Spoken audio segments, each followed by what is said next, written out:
How goes it, Art of War friends? Welcome back to another Hangout and Hobby. I'm Richard Siegler. This is Mr. John Lennon. Howdy, howdy. How is everyone doing today?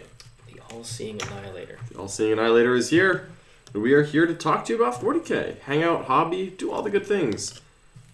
This brush is still messed up from when... Oh, it's permanently damaged. Unfortunately. Sad times, but it's okay. We are going to be happy today because, you know what? There's 40k to paint. There's stuff to talk about. It's always a good day in the Art of War house. Yes, indeed. And we have some exciting stuff coming up tomorrow. Back-to-back games. Back-to-back doubleheader, the Angels of Death. And we're repping them. Led by Dante, Commander Dante. You know, we're getting all the chapter masters. You know, we got Dante, we got Azrael coming in.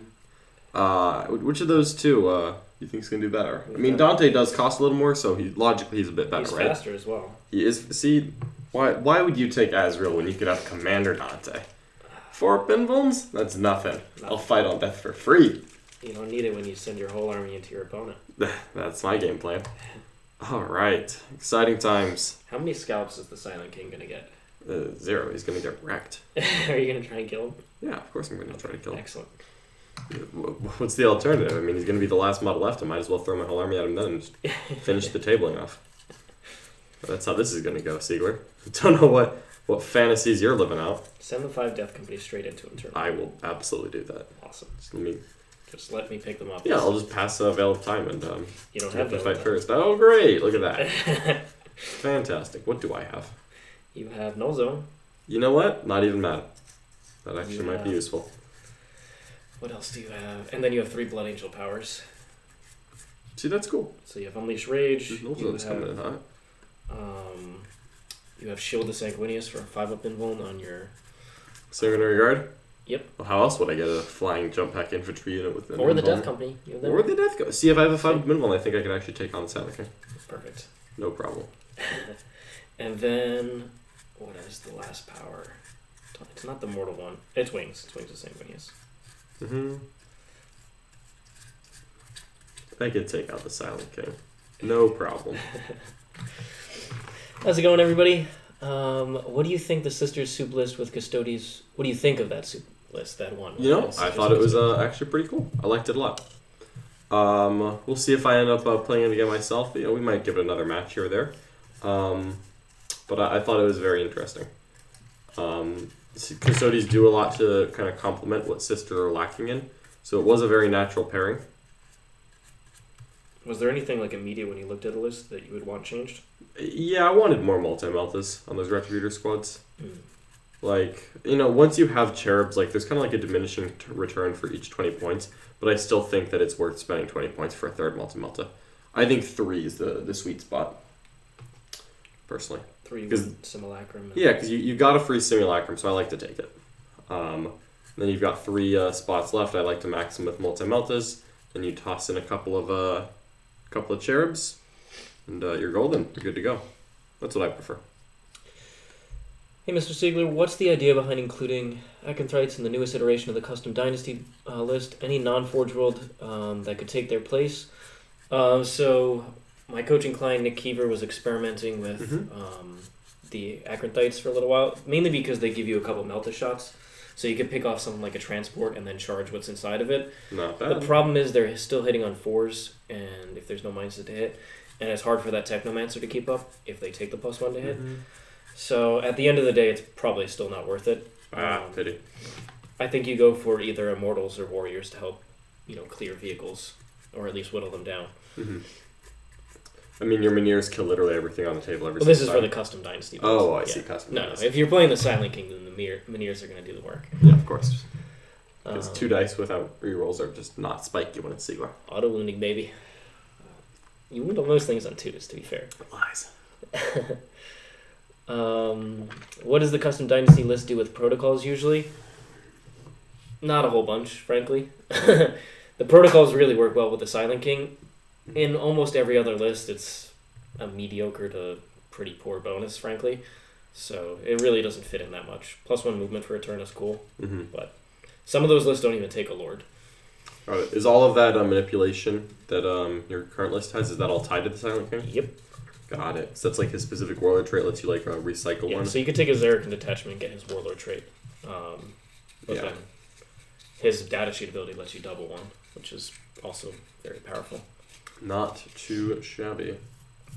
Yesterday's game was dirty. Any idea on how to deal with that Dark Angel Terminator brick plus Talonmaster as his Death Guard? Anything Nick could have done differently? Well, Nick is of the opinion that adding a biology professor, that's the biologist putrefier, as well as keeping your reroll, whatever it's called, Arch Contaminator, keeping that nearby, does put a fair amount of mortal wounds into Dark Angels, and that's Nick's plan for the future. Is he thinks that the armor needed a higher mortal wound output, so he's building in the putrefier along with the Arch Contaminator to make sure that he can try to contend with me in close combat.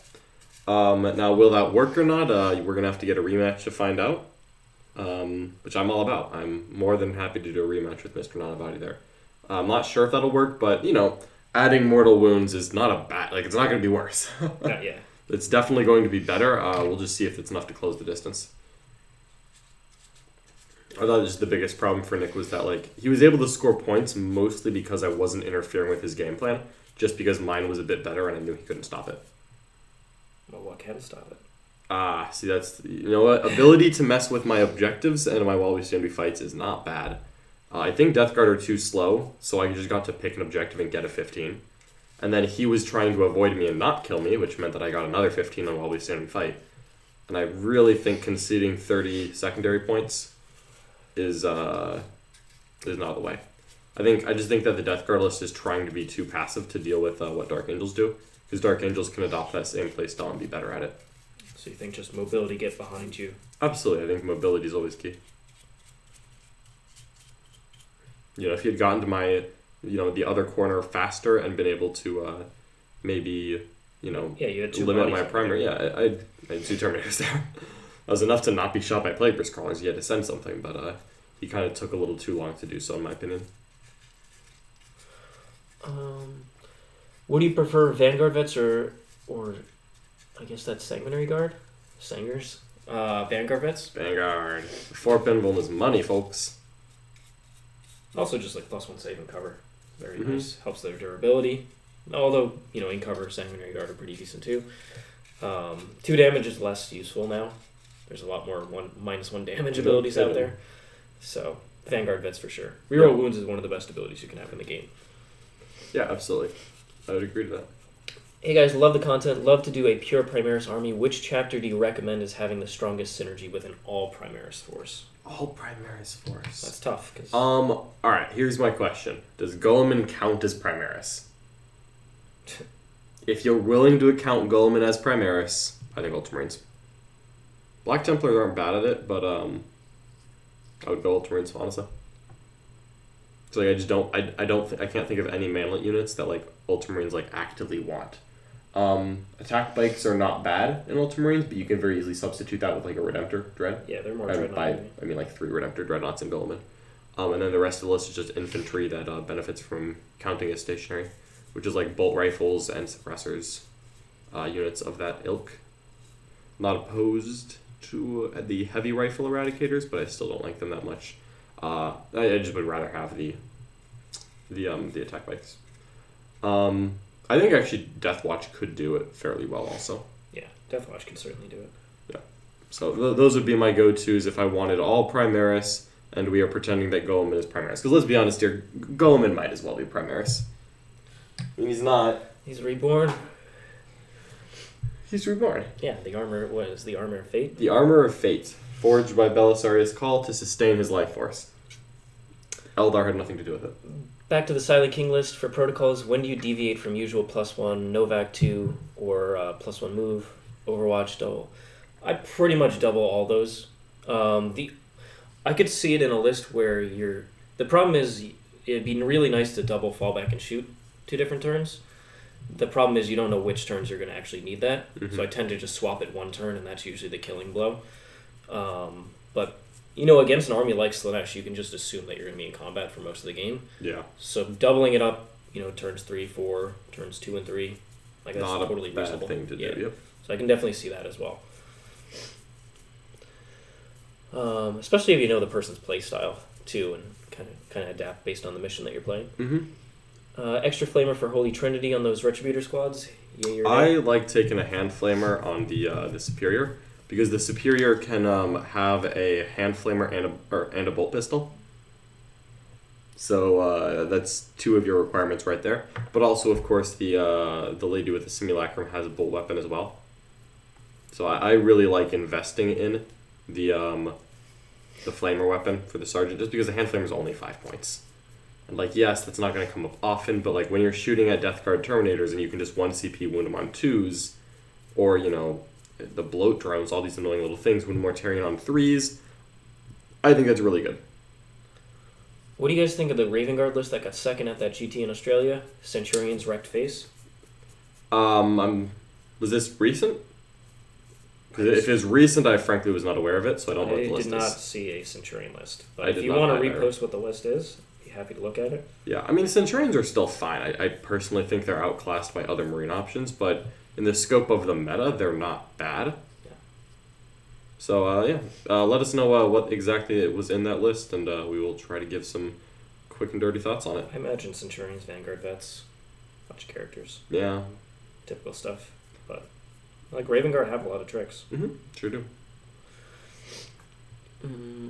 Friend is having trouble deploying Silent King Silvertide against Castle and Admech.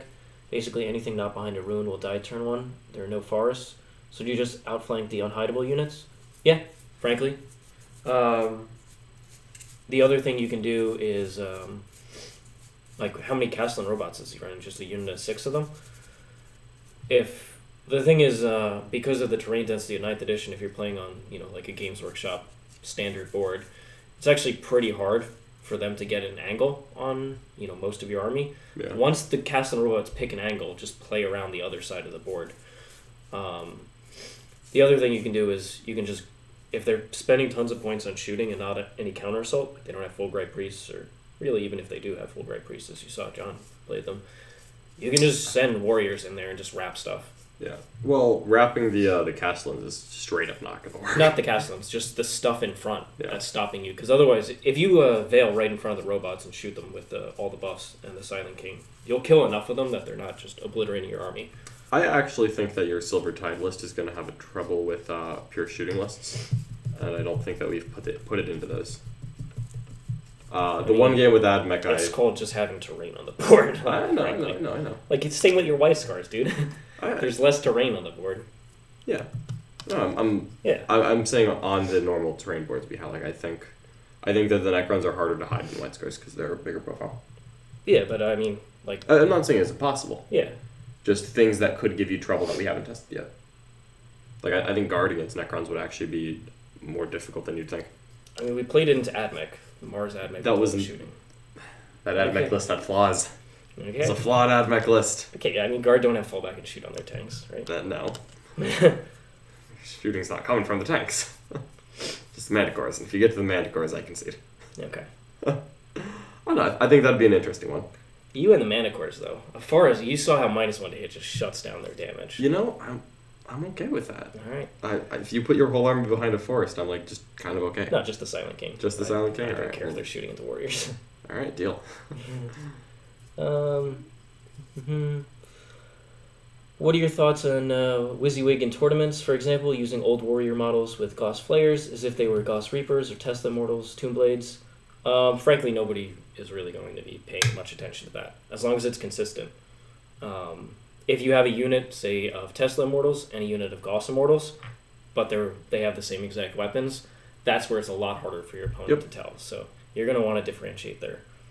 So you can either paint the effect different on the weapon, maybe paint one pink, one green, for instance, but you're going to want to differentiate if you're mixing. Otherwise, if it's the same, it doesn't really matter. 100%. And if you're using old warriors and you say every warrior model has a Gauss Reaper, I don't think anyone's going to give you a hard time.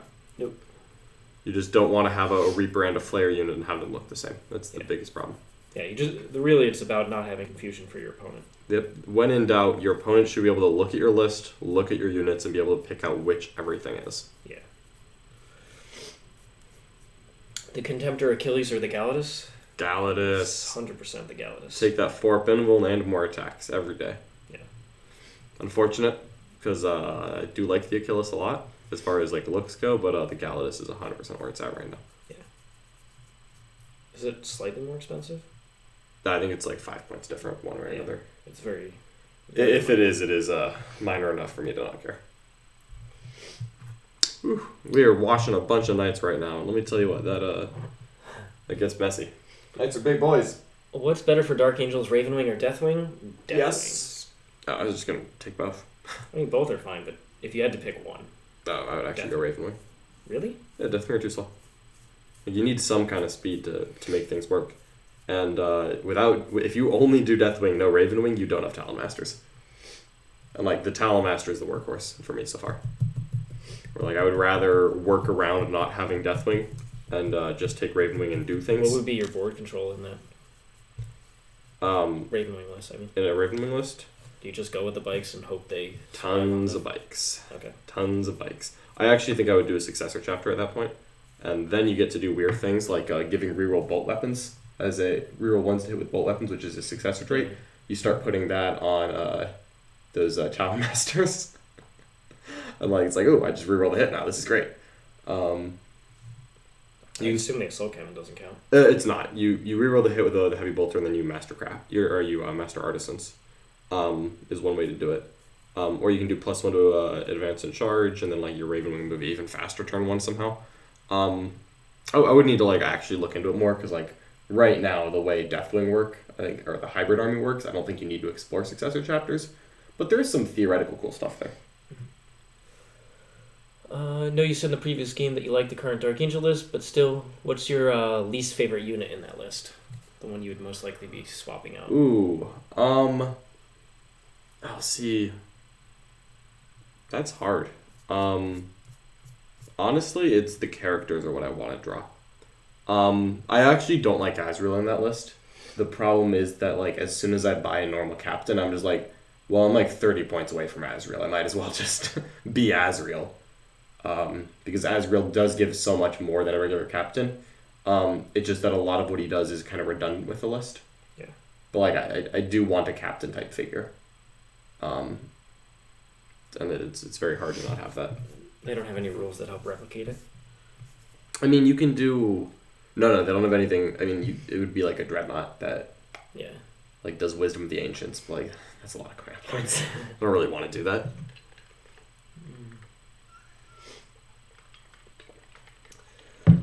Thoughts on Outflank Assault Centurions with White Scars? 6-man combat squad while we stand we fight? Oh, man. You had me up until the while we stand we fight part. I mean, Centurions are real, like, they still hit really hard with White Scars. You can give them a lot of charge buffs. You can not, it's not that much of a stretch to make them +3 to charge. Like, if you've got a Librarian nearby, so like, and then you can 3d6 deck the highest hit. So like, you can get a very reliable outflank charge with Centurions. It's just, for me, it's really a question of like, is that the best unit for the job, and what role did you need to fill that you have brought these Centurions? As good as Centurions are, I don't think that they fill a role that the army needs filled. Like, if I need close combat to arrive from reserves and punch something to death, I think Vanguard veterans do it just as well, but can also do other roles. Mm-hmm. So, I've nothing against this humble Centurion. It's just a little less reliable without rerolls, and frankly, there are other units that I think fill the role a little bit better. Talked about replacing Crypto Thralls with 20 Warriors and Goss Immortals as a change. Do you think you will miss the Crypto Thralls for objectives and actions? No, not really. They calling a shot. Because the Immortals can do the same thing if I want them to. Yeah. Certainly true. Really, I was just never taking Scramblers anyway, mainly because the armies you want to take Scramblers against are Marines, and the best Marine lists typically have Infiltrators. So you're just not going to take it. That's the other reason I don't like those flanking Centurions, is people will screen them out. Yeah. And like, that's a lot of There's points. only so many places they can go. That's a lot of points. Yeah. General advice for handling offensive infantry sisters list while being White Scars? Hold on. General advice for handling offensive infantry sisters list while being White Scars. Like Zephyrum and tons of Repentia and stuff. Basically, have more training units than them. Combat squad, your Vanguard veterans, they cannot commit multi-charges that well. because of Miracle Ice. Like, they need Miracle Ice to make charges if you're kind of keeping them away. So use the fact that they're faster on one unit, you're faster on all units. Kind of use that to your advantage to when you can. Like initiate multi-charges. You also have better shooting to kill their trade pieces than they have to kill yours. So they kind of have to like hide their Repentia in Rhinos and Zephyrin behind walls, because if not, then your Plasma Inceptors or other similar shooting units like Assault Intercessors will just come forward and kill them. So try to use the terrain to your advantage, try to combat squad into as many trading pieces as you can, and bully them. Because their trading pieces, they need to use one of their trading pieces to kill one of yours. You can kill theirs with your normal troops and characters and things. We got a £5 super chat from Jamie Ball. Thank you so much, Jamie. Thank you so much. Thoughts on the 2 10-man squads of My Will Be Done Tesla Mortals with Silent King rerolls, all hit rolls to land exploding 6s, back to old Tesla levels. I would love that if this was a meta that really wanted Tesla. Right now, there's just tons of 2-up armor in the game, whether with cover or without. With cover, it's a bit okay because you can at least pop 1 CP, ignore cover. But still, there's a lot of Storm Shields in the meta. And those are the armies where the Tesla is just not going to do a whole bunch. Yeah. So I much prefer Gauss, in fact. But if we went into a meta where there were, like 120 Gaunts on the board... Yeah, like eventually Tyranids and Orcs will get codexes. Maybe Cultist spam comes back if we ever get a Chaos Space Marine codex. Like, exactly. Whatever the future brings. Yeah, Pox, if somebody, all of a sudden people want to run 100 Poxwalkers. Someone finds a way to break Poxwalkers. Yeah. Tesla Mortals wouldn't suck. Tesla Mortals, then they would come back in. But I think the meta's just not right for them right now. And also they're 2 points more expensive, which is just silliness. So that's the only thing holding me back from them. Otherwise, yes, that combo would actually be deadly against Horde. Oh my god. Yeah, certainly would be. That would be a lot of hits. Also with Richard's pension for 6s, I would just never bring a Horde again. It's just like, oh wow, half of them are 6s. It's great. Again? Thanks for answering my question on the Pure Primaris. Does that include, does that advice keep successor traits in mind? Yeah. Just because I think that you need to use named characters to get the most out of it anyway. So, like, I would rather... I think almost all good Space Marine lists use named characters right now. Like, Space Marines have just such good named characters across the board unless you're Space Wolves. Yeah, like Blood Angels using Dante. I mean... I was more thinking of... Mephiston, perhaps? Mephiston is a beast. Mephiston's a beast. It's because you're already paying Chief Librarian points, and he's an animal in combat. Yeah. He's not as good as Ezekiel, though. Holy god. Ezekiel absolutely slaps. What's his stats? I think Mephiston's probably a little bit better at punching, but Ezekiel is 2-up armor, permanent transhuman, 4-up emblem. And he's an aura of +1 attack. Doesn't stack with Chocolate Assault, but like still very useful. Can you and he's +1 to feel no cast. pain? Can you get feel no pain on him or anything? I mean, just only from the apothecary. Okay. Like, I mean, Mephiston has T5, 5-up feel no pain, and you can transhuman him for 1 CP as well. Like, they're actually pretty darn similar. Well, we can just talk about how Except much better the Dark Angel's Ezekiel's spells are. Yeah. That's the big difference. Yeah. But how many points is he? 125. Yeah, so he's very cheap. He's significantly cheaper. Like, Mephiston's what, 165? No, he's 155. Okay, still. 150, 155. Yeah. Not that bad, but, Ezekiel's cheap. But when you look at, like, a generic Chief Librarian, I'm always like, oh, Mephiston is just much more valuable. Much better, yeah. I agree. Seems like Inceptors and Blade Guard are at a Dark Angels list. Do you agree with that? Are out of? Yeah. They don't have to be. Like, the list... I mean, literally, I've played 2 games with Dark Angels, so I'm not pretending that I have solved the faction or know what's best, because I don't. Dark Angels have a ton of tools, and at the end of the day, they don't all fit in the 2K list. So I have simply chosen for my lists to not try to include Plasma Inceptors because I think it takes away from the archetype I'm trying to accomplish. However, there are absolutely Dark Angel builds that do focus on Plasma Inceptors. Like, I think I could legitimately build a good Dark Angel list that has literally 0 Terminators in it. Because, you can just do good things with Inceptors and Ravenwing and Blade Guard. Blade Guard getting Permatranshuman is absolutely incredible. They need Rights of War, but you probably should already take that anyway, if we're being fair. So, no, I think that they could absolutely still be in lists. It's kind of like the Custom Dynasty versus Silent King build, where depending on what you go, a Yeah. whole new set of units becomes very, very powerful. Exactly, like, whether or not you take Azrael, like, as soon as you drop Azrael, I think Blade Guard become better than Terminators. Yeah. So, like, there's, like, legitimately I've thought about, like, 3 6-man Blade Guard squads that are just all combat squad, and it's just 6 small, cheap, annoying Deathwing squads running around. Durable, yeah. Yeah, because, they're all perma-transhuman, like, I'll have an Apothecary because why wouldn't I? Don't require any CP. No, they just, independent and autonomous, and sound very annoying. Also helps against those armies that do have the speed where they can split you up. Exactly. If you don't actually care now. Yep. That would be really strong. Got the Tabletop Simulator Invitational Playoffs this weekend. Ooh. 3 more games to determine whether I can call myself the undisputed world champion of TTS, says Ashley. Well, we are rooting for you. Go get although it, Ashley. You are still in the Anchorite. Yeah, you're still in the Anchorite. Still in the Anchorite on this stream, but we're rooting for you on TTS. Absolutely. May you find your penitence. How would you approach the double D. McCarran build with your White Scars? Seems really tough. That actually is a super hard match for White Scars. John was actually playing a practice game with it. I've played with the D. McCarrans. It actually would be kind of difficult for White Scars. You need to really be careful to keep your units together as the White Scars because the Tyranids live. So Tyranids have less trading pieces than most armies. They have good trading units. They've got good buffs, good spells. Like they have some good stuff. They just don't have as many goody units as other factions. So you need to make sure that if a D. McCarran jumps the wall and kills a Vanguard squad, it doesn't just run away behind a wall and is free from repercussions.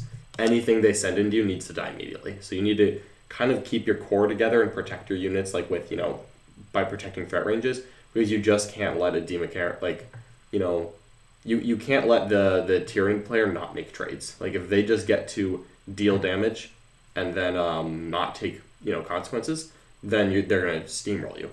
And Tyranids can be very fast, so it's hard to avoid this, but you just need to make sure that you're not giving them anything for free. It's honestly similar to playing Harlequins. Yeah. And it's hard and it requires practice. Like, we've seen in several different occasions that a good D. McCarran player will wreck a White Scar player. I have not been on the receiving end of any of those beatings. Can we luckily. get Nick on the White Scars? You know what? Let's do it. Let's put Nick on the White Scars. I'll play Tyranids. He would cry. Yeah. Nick doesn't like any of the matchups that I suggest anymore. We're both in the same boat. Yep. So can I play? No. Like, which of my 6 armies do you want me to play into your 5 armies? Well, all 6 of your armies counter all 5 of mine. I'm like, okay. Knights? Come on, I'm playing Knights. Come on, yeah, pure Knights. Sorry. Nick won't play against my pure Knights. Yeah. I actually left a brush on the other airbrush desk. I'm going to grab it real quick. No problem. When do we get to see Necrons versus White Scars?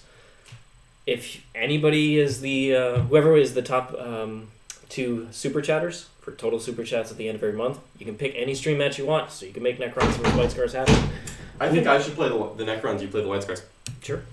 Like, those are like our 2 armies, Yeah. Like, it'd be fun to just whoop. The only reason we don't typically repeat matchups as much is There's so many matchups we want to do. There's so many matchups. There's a lot of new rules coming out. Really, it's if White Scars or Necrons get updated and that matchup there's changes to it. Mm-hmm. That's when we like to go back to matchups. Yeah. But I think the matchup that we showed at that point is just a great, a great vision of what that matchup looks like. Yeah, absolutely. It's still a really good one. We couldn't really. That's why we shared that War Room game on the YouTube. Yeah. Onto the YouTubes. Because even though John and I played a lot of games after that with our lists, yeah, we did a practice game after. It's still going to be very similar. Mm-hmm.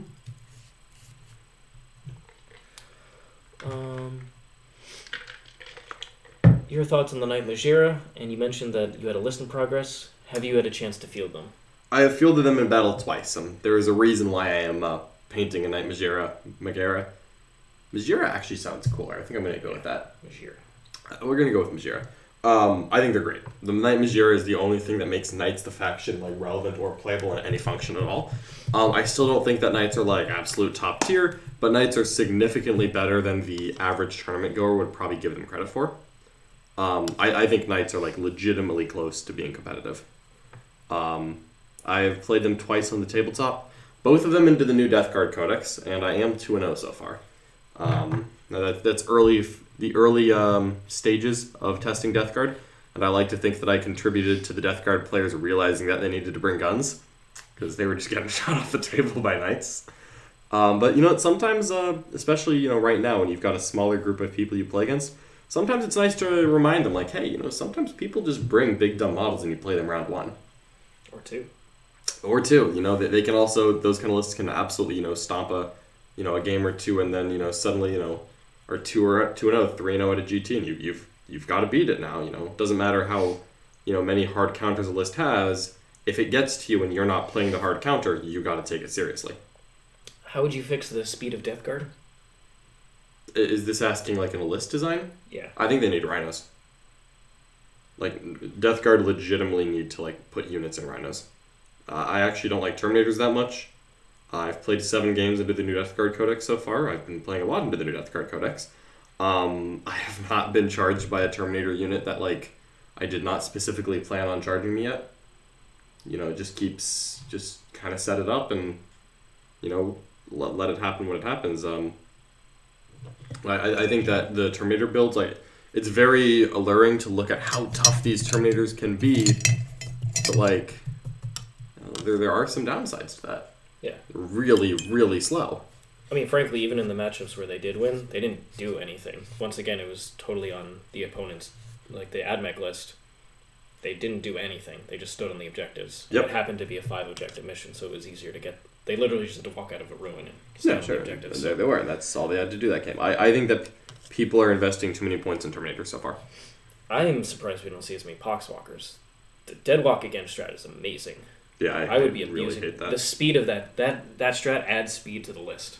It was annoying before when I was like, well, if you just ignore them until you're ready to kill the whole unit, it doesn't matter. When you frickin' perform an action, killed 3 of your own guys, I ignore the unit and then they grow onto me. It's like, oh, God. Exactly. In your turn. The Dead Walk again? Again? But that lets them get farther up towards your objectives. They can put their big 20-man Poxwalker units you don't really want to put a bunch of resources into. I do not. So I do not. I feel like we're really missing I actually want to see Possessed and Rhinos as something we try out. I don't know if Possessed... I just think that Plague Marines don't hit hard enough to justify. And also I like Poxwalkers more than Plague Marines. Right. But I would like to see Death Guard Possessed and Rhinos as a way to get a semblance of speed into the list, because right now I feel like the Death Guard lists that I'm seeing so far are too slow to be all the way there. And maybe that's me being a Chaos hater, because I do like hating on all who betray the light of the Emperor. But man, I feel like there's so many good tools in this Death Guard Codex, and it just hasn't been solved yet. And I think it will be. I think that the best is yet to come for Death Guard lists. Just finding our way there is difficult.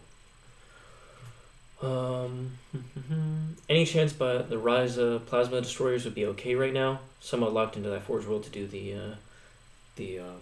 amount of damage that they do.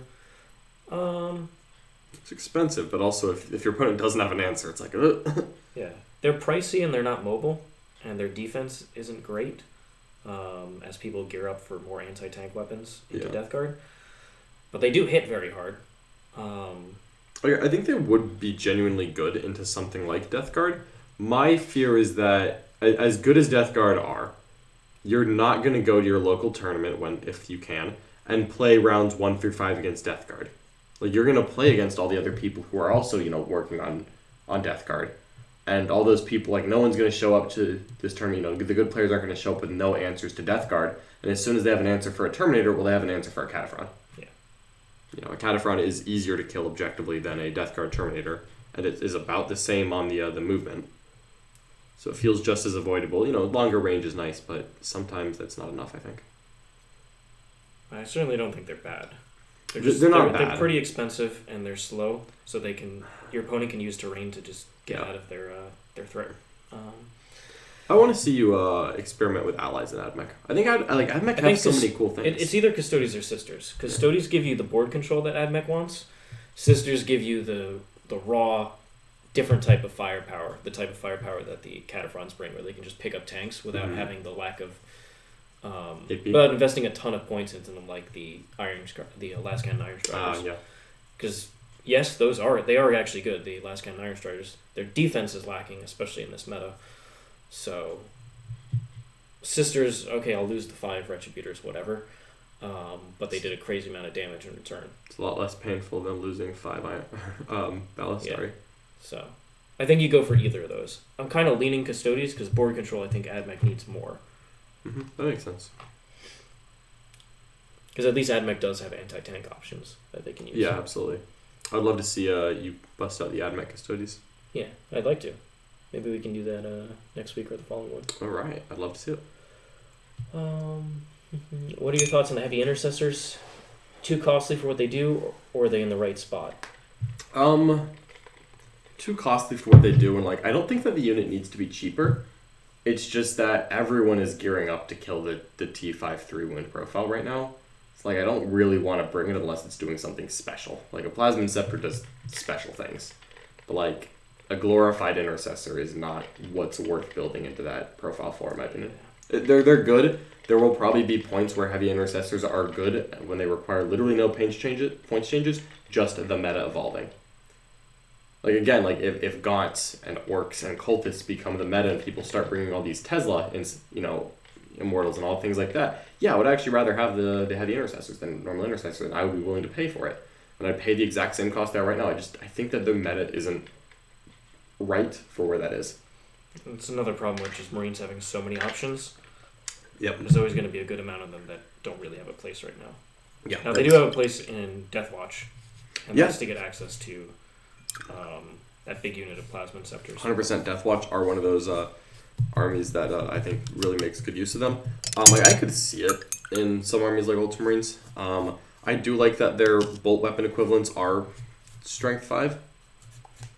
Because when you've got the auto bolt, the heavy auto bolt rifle or whatever it's called, it's 15 shots, strength 5. From a 5-man unit, that's pretty good. It's definitely not bad. So there's potential uses for it. Do you know? The Muffin Man. Do you think Dark Angels will be as dominant as a lot of people are worried they will be? No, I think Dark Angels are very good. I really do. They're the best of the 9th edition Marine supplements. I'm not going to question that in the slightest. I still just think that there's too many good armies right now for one thing to be dominant. I don't think they're good enough to take. I could take Dark Angels to a tournament and be confident I would do well, but I don't think that they're even close to that level that Iron Hands was, where nothing could touch them. There's a lot of good armies right now. Yeah. Because it's funny, you just put your Knight list down on there. Yeah. They're going to actually do work into the Dark Angels. Yeah, it's going to take the Dark Angels a long time to kill that. Yeah. And they're going to just suffer that amount of firepower in 2-3 turns. Cannot wait. So, there's plenty of things on the outskirts of the meta that are actually pretty dangerous. Yeah, 100%. I actually really want to take my Knights to a tournament. Now, the downside, of course, is that I would have to go to a tournament. But I would like to. Necrons are my first 40k army back in 2002. Happy to see them finally get their day in the sun. Are you afraid they might drop off the meta fast with more new codexes, or can they stay in the meta? I think they can stay in the meta. They have their traits are very, very good, which means if your traits are good, that immediately upgrades your base data sheets. And Necrons have mostly solid base data sheets. God, the Tyranid traits are so bad. So the fact that they got good traits, that alone is amazing. If they got a couple good relics and a good warlord trait or so, but pretty mediocre traits, that would have made me pretty cautious about them being good long term. But because they have very good traits, whether the custom dynasties or Novak, I think they're in a solid place overall. And then their data sheets overall, once again, are pretty solid. Yep. There's a couple that need to be boosted up, like the destroyers and the vehicles, but that's really points would help there. They're a little overcosted for how inconsistent they are. Yeah, if destroyers were just cheaper, it'd be fine. Yeah, I mean, there's very simple math. Destroyers versus Plasmid Scepters, it's ridiculous, the comparison. You drop them 50 points, that unit, and it's still not great, but at least it's more reasonable. Yeah, you should drop the Plasmid Scepters 50 points. If history is any indication of the future, you get a peak when your codex, and that was your moment in the sun, that edition, unless you get a second peak with a Psychic Awakening style book. Right now, I think all the books are none of them are just completely broken. Yeah. Frankly. So, like, overall, the armies are actually pretty close that have gotten books. Yeah, honestly. I don't think there's one that's just completely dominant over the others. No, I mean, I still think Marines are close to the best, but frankly, again, the global tournament results are that Marines are not dominating the meta. Yeah. They're good, but they're not dominating the meta. And I think it's only because of a couple things, like Rights of War and the Chief Apothecary. Even then, like... If those two things were nerfed, I think Marines would not I be. think they'd drop off. Yeah. I just think people would stop playing them. I think that's what I'm afraid of. Because, there's actually not that much of a Marine representation right now. And maybe when we get a full speed tournament season, which hopefully towards the second half of this year we'll get. Yeah. But like right now, I would actually argue that you don't need to nerf Marines. Now, Dark Angels, I think we should let them play out. But right now, okay, Selfless Healer, I think you could probably heavily change. I would do Rights of War as you pick a unit in your command phase. Like Necrons get OBSEC on literally every model in the army. That's their trait, yeah. But like they're giving more OBSEC to armies as they're coming out. I think everyone's gonna start getting more OBSEC. I've come at it from the perspective of I don't want the entire game to be OBSEC. That makes OBSEC pointless. Yeah.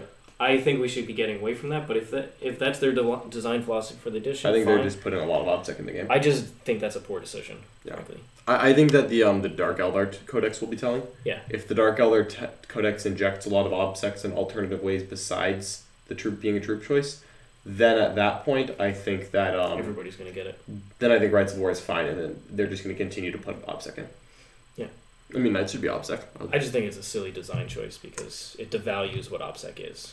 Yeah. It's supposed to be on your core troop units. Yeah. But we'll see.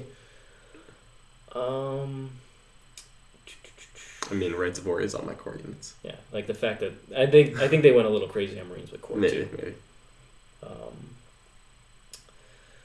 What new units become powerful in Custom Dynasty? Yeah, Wraiths 100%. I think small units of Lich Guard become very good as well, doing things like Ancient Machinery for you. Scarabs are at their best when they're Custom Dynasty. So units like that. Totally makes sense.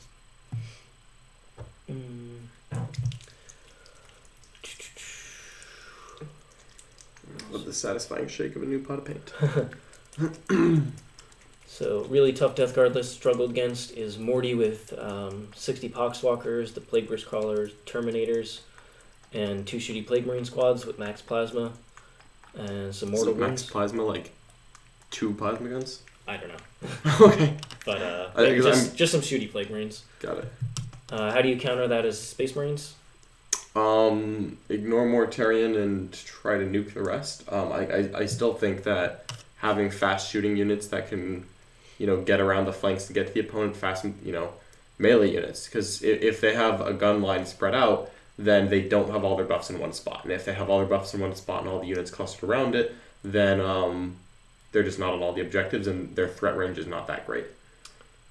What do you guys think about how hard it is to get things clarified from Games Workshop about rules, like the Dark Eldar points issue and weird rules interactions? Why can't we just get answers?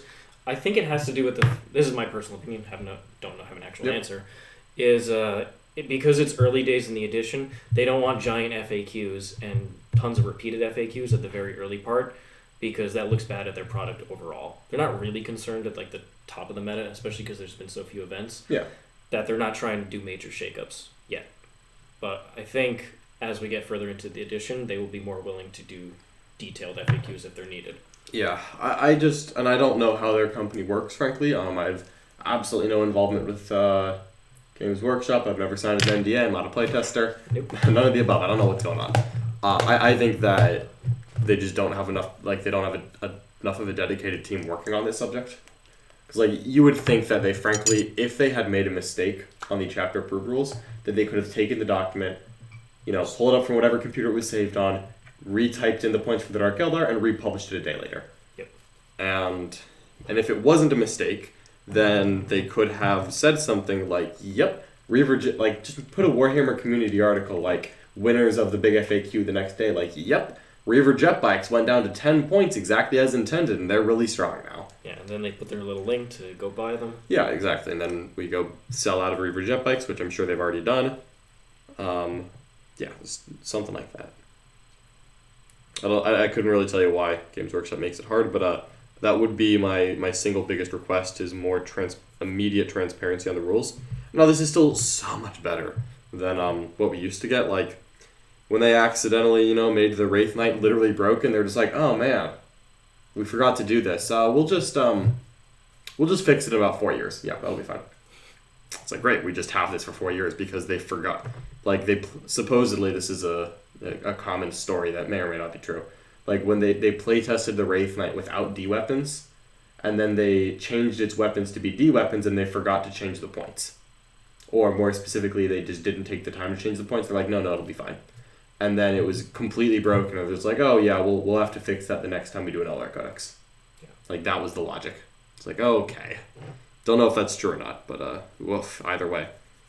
The fact that it's believable is not a good look. But, no, they've been very good in 8th edition, 9th edition. They've continued along the trend. Mm-hmm. The fact that we got a January update, is a positive. It's great. They're on the right track. Mm-hmm. I think they could just have a team that, a couple guys, maybe even just one or two people at your company who are, you guys keep track of the meta. Yep. You can suggest the changes to the design team. They can focus on it, but really the design team should be about the new books, and the FAQ team should be about current meta. Yeah, 100%. And that way it's a nice division of labor between the two, and they can, of course, converse, but I think that would make it a lot more manageable, because the design team seems like, they have tons of work. Yeah, of course. I mean, I'm sure they're writing, the Tyranid Codex that's coming out next month, please, I wish. Not focusing on whether or not Dark Angels are broken. Yeah. Or Death Guard or whatever thing tabled you last week that you're, that you want to be fixed. Yeah, or that the point, maybe these points of this unit have to come up in like 2 or so. That's just hard to get at. You're so far in the future. I just hope that they never nerf the Megara. But 3 of these things do not nerf. They just get rid of the Forge World book. No! No more for match play. No! Whoops. Glad to hear you've had success with the Majera. How did you run them? I'm currently on a 22 1-in-1 run on TTS with my Chaos Majera, Emperor's Children, Slanesh Demons list. Dread Hunter Warlord trait plus gun buff. I do mine as House Crast. So I do one with the Helm Dominus because there are 4 Warglaives in the list. One with I think it's Helm Dominus and the Farpen Bone. The next guy is First Knight and Headsman's Mark, which is the Crass special Warlord trait and relic. So he rerolls 1s to hit and is +1 damage against big models. And then the last guy is just a Lance Rider. Speed. Yep. You just have a little bit of extra speed in there because when you're declaring a charge with a knight, you really just don't want to fail your charge. And he's always the one who goes in first, and I just want to make sure he connects. But he's also the least valuable because he doesn't buff the rest of the army. I feel like Tomb Blades could give Necrons a lot more flexibility in choosing secondaries. Really struggle with them a lot of the time. Any suggestions for picking secondaries? Tomb Blades are cool. I played them a couple months ago, and they did fine. They're just another unit that needs extra defensive buffs, and they offer similar firepower to either Immortals or the Warriors. What you get is speed out of them, but it's a 2-wound bike, and I prefer having mass 1-wound models just because of the meta and the types of weapons that are in the game. Yep. So totally makes sense. That's why I've shied away from them. But secondaries for Necrons, you're almost always picking one of the Codex secondaries, and then it's either something like Domination, Engage in all fronts. You could go for one of the action secondaries like Raised Banners, or Deploy Scramblers if you build it into your list. And then you can pick a kill set. Necrons don't give up kill secondaries really, so you can go for them against opponents that give them up.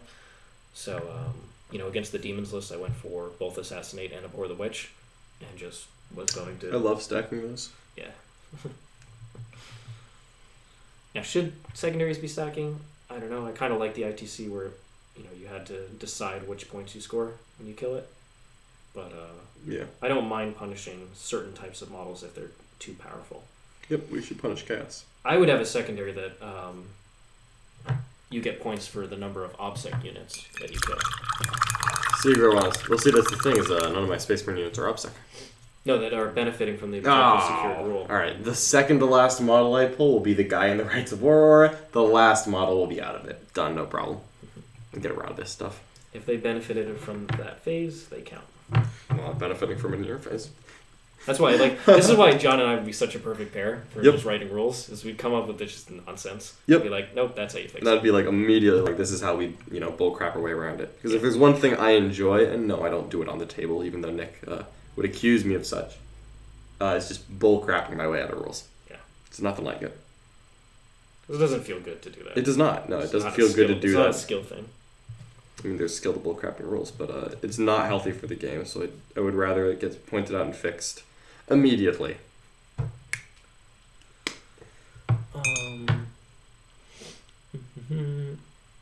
Opinion on the merits of a custom Necron Dynasty around the Pitless Hunters and the pre-game 6-inch move to get the full range rapid fire turn 1. What is Pitiless Hunters? It's similar to Bolter Discipline, I think. Okay. You get like a reroll. That's cool. Just like some kind of buff when you shoot a rapid fire weapon. Yeah, The problem is then you have to take the rapid fire weapons. which are just not quite as good as the other one. Now the immortal one is fine, the Ghost Blaster. Yeah. I just think Necrons really aren't a shooting army. Yeah. They're mostly a melee army that can have shooting elements in there. That's what they do best. The Codex is really written to give them a ton of melee buffs, and if you're not taking advantage of them, I think you're not taking advantage of the best of Necrons. Makes sense to me. That's my personal take on it. That's why I don't think things like Mephrit are actually that good. What is the Mephrit buff again? Extra AP. You can get Yeah. That's right. That's what they and are. I forget what their second one is. And then their strat is they can do up to 3 mortals on 6s to wounds. That could have been crazy if it wasn't restricted to 3 mortals, but because it is, it just isn't that enticing. Yeah. But you compare that strat to +1 attack on the unit. It's like, okay. Yeah. One of these is really good. Necrons versus Mortarion. What are your thoughts on combating Morty? You can kill him if you want to. You'll kill him in 2 turns, no problem. If you're running the Silent King build. If you're running Custom Dynasty, you can tar pit him with the Scarab unit with 5-up invul and just leave him stuck with Scarabs the whole game. Because if he falls back, he's doing nothing. And if he doesn't, he's not killing that many Scarabs each turn, and you can just focus on obsecking the rest of the objectives and killing absolutely. crazy stuff. I think Necrons are very good into Morty. I don't think he's a concern, frankly. We haven't done a Death Guard into Necrons yet. No, I wanted to this week, but then Dark Angels came out. Of course. We can get that in soon. But yeah, 100%. Thoughts on very low Space Marine representation in Australian GTs and relative lack of success in the LV Open. I think for Australia, the models down there are just incredibly expensive, and so switching armies just isn't as much of a thing. Yeah. I think that's a practical reality of the Mhm. Australian meta, and so the pilots down there are much more willing to experiment within their armies to try and come up with the best solution for a meta instead of switching armies. Yeah. I think that's the big thing, and so they become experts in their particular faction. Like Eric Thuris with Grey Knights Mm-hmm. just plays tons of games with Grey Knights and has a amazing amount of experience with them. So Yeah, you can absolutely. outplay. You bring your typical Marine medalist. Eric Thuris has a very good chance of outplaying you because of his knowledge with that list Yep. and his experience. Makes perfect sense to me. So same thing with Matt Marsali and his chaos list, Liam Hackett, etc. Yeah, typical chaos. Yeah, so they play these strange lists that you don't have experience with, but that Mhm. just play the mission super well, that have a lot of tricks that you're not used to playing against. They're outplaying their opponents in almost every single game. Yeah. Um, Regarding the Las Vegas Open, so they're like the only Space Marines I saw it was like one Ultramarine and then all Blood Angels. Yeah. I think that as good as Space Marines are, and I do think they're good, I think that people can build into Space Marines too much. yeah, I mean we've seen it. Space Marines are not Yeah. undefeated on this channel. No, they're not. Space Marines of all different flavors have lost games. The White Scars? No, of all different flavors. I mean. Okay. I don't know. I thought the Las Vegas Open was super fun, but I don't really look at it as indicative of army strength just because of the nature of the event. You know, it was designed to entertain, and I thought it was very entertaining. I actually got to watch some of it when I wasn't playing. So I guess I don't look as their lack of success as anything that's highly indicative of strengths or weaknesses of Space Marines. Like I still think Space Marines are just as strong now as I did before the event. I think it's just an interesting field where, you know, when you take these armies and give them to other players, you know, who maybe aren't Blood Angel players or Ultramarine players, you're going to get less results, and that's kind of true of everything. And the bracket just happened to not favor the Space Marines here. thoughts on Nick's not his Mortarion, but his Death Guard list and how viable they are in 9th edition mission setting. I think Death Guard are one of those factions that just prefer 5 objectives. They're significantly stronger on the center objective missions because they want to be close to each other to support each other and receive all the buffs, give out all the different auras. I wanted a 5 objective mission yesterday. So I think they're one of the armies that prefers it. Now there are other. My Necron army prefers 5 objectives, center objectives. John's Dark Angels prefers 5 objectives in the center. White Scars, I'll take 4 or 6. Yeah. Doesn't mean they can't play the other ones, it just means they are stronger just going into that mission. Yeah, sure. So I think that, and that's the reason why in those types of lists you need to build in tools that help you on the other missions. The 6 objective Dawn of War missions especially. So I think that hasn't been as much of a concern. That was the first time Nick had played a Dawn of War with the Death Guard. Yeah. So I think he's much more aware now. Aware of the situation. Yeah, that makes sense. So we'll see what he adapts and what he brings in. Oh, it takes so long for washes to dry. I Um, just want to paint this night. been bringing Nemesis Xandric in an auxiliary detachment for the Vect. Nemesis Xandric. I do love it. I do love it. I honestly thought about just dropping the single lord from to get Xandric in there. I wouldn't have access to the Voltaic Staff or the Resorb, which is frankly a big deal. But you get Xandric running around with that Vect, like it is very powerful. Being able to That would be pretty annoying. oh, that key stratagem you want to use? No, it's not happening. So there are a lot of powerful strats in the game that armies are built around. So don't think it's bad by any means. And the Silent King build can spend the CP on dogs and not care about it. That is very true. Yeah, and you've got a 3rd detachment still. So maybe I'll test that out. Maybe I can test it out tomorrow. Because why not? I'm playing against Blood Angels, but I try out crazy stuff. Like if John you speak so derisively about the Blood Angels. What? You spoke so derisively about the Blood Angels. Those are your boys. They're my boys, but I'm feeling low on them, honestly. Ah, sad. Really, they nerfed way too much of the Blood Angels, frankly, in hindsight. Yeah, I think that's probably true. They nerfed every single thing they did well. The amount of attacks that they put out with the Sanguinar change. They nerfed all their different mission playing tools and their mobility. Not being able to come down that same movement phase with the Plasma Tetris is a huge deal. That gave them a nice edge in the Marine Mirror matchup. Yeah. Losing that is huge. You don't need it. Their Psychic Tree, no more +1 attack, Psychic Power. Like they used to hit just obscenely hard. They still hit very hard, but not. They're at least closer to the other Marine factions now. Yeah, so. that's fair. That's fair. I don't know. It just, as more Marine supplements have come out, I think they've kind of fallen down the pecking order. Yeah, I would agree. And as the meta has shifted. But do you want to see Xandric? Because I'll put him in the... If you want to put him in, I don't really care. I mean, I did not write this Blood Angel list. Yeah, so, I don't know. It means it'll be just fun. Do I have any stratagems that need to be used? No, you actually don't. But really Xandric would be there. Yeah, but this is Xandric. I'll think about putting Xandric in. Yeah, do your thing. I don't mind either way. Okay. I'll see if Lyle thinks it's acceptable, because we're playing a sub-match. That is true. It's really up to him. So as a follow-up to the getting answers, what about a committee of all the top players, like you guys, tournaments, that get played with rules that just can get changed, kind of strong Army Games Workshop? That's what the ITC kind of was in 7th edition, and they pushed away from, because they came up with their own FAQs of just nerfing things, and they got away from that as Games Workshop got more invested in the tournament scene. And the thing is, we don't want to go that direction. We want Games Workshop to have that cool FAQ team that's going to be active with the, small changes that help keep the meta balanced and stable. And the thing is that the community will never agree on who that is. Yeah. Who are the top players? Who are the top players? I wasn't a top player 2 years ago. I didn't play competitive 40K. Yeah. But then, if Siegler had input last year when he probably wouldn't have been chosen for the thing, well, he probably would have actually had good input. Yeah. As well, it'll inevitably get to a spot where a bunch of American TOs, put together suggestions and we used at American events, and then WTC doesn't use it, and events in Spain and France don't use it, and Russia and wherever in Australia maybe they don't use it, and then we have different metas coming around, and then it's I remember there was a point where the Dark Talon got nerfed, and I literally had no idea why. I was like, the Dark Talon's terrible, and it's turns out that 9 of them were just destroying people in Europe, and I just literally wasn't even aware. It's oh, okay. Yeah. And like, wow, I guess they did need to go up 30, 40 points. So there are a lot of issues with coming up with that. Mhm. So I'd rather Games Workshop just take that as one of their duties to help keep the scene as viable and brilliant as possible. Absolutely. And you know what?